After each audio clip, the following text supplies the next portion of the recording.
ang YouTube sensation couple na sina Jamville at Michelle o mas kilalang bilang Jamich. Ibibigay rin nila sa atin kung ano ang mga latest trends na dapat abangan ngayong Year of the Water Snake. Hi! Hey!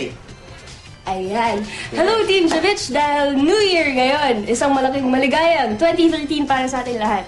Yan, kaya papakita namin sa inyo ang mga latest trends ngayon 2013, mga best men. At dahil 2013 na, ano kaya ang mga mauuso na fashion?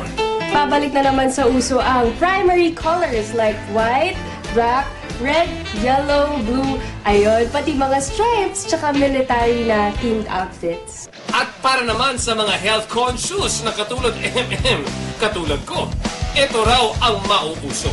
Ayan, para naman sa health and fitness natin, pagkatapos kumain ng mga lechon nung Christmas and New Year, kailangan naman natin ngayon magpabalik sa sexy and hot na katawan, mga best men. So yung mga pwede natin gawin is yung aerial yoga, boot camp workout, and yung dance workout natin. Yun. Workout na tayo, workout.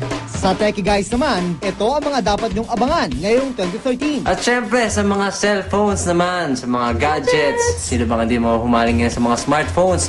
Magkakaroon daw ng BlackBerry 10 ngayong February, tsaka iPhone 5S. Ito kaya yun. Exciting yun ah. At magkakaroon din ng Samsung S4. Kaya abangan natin yan ngayon 2013.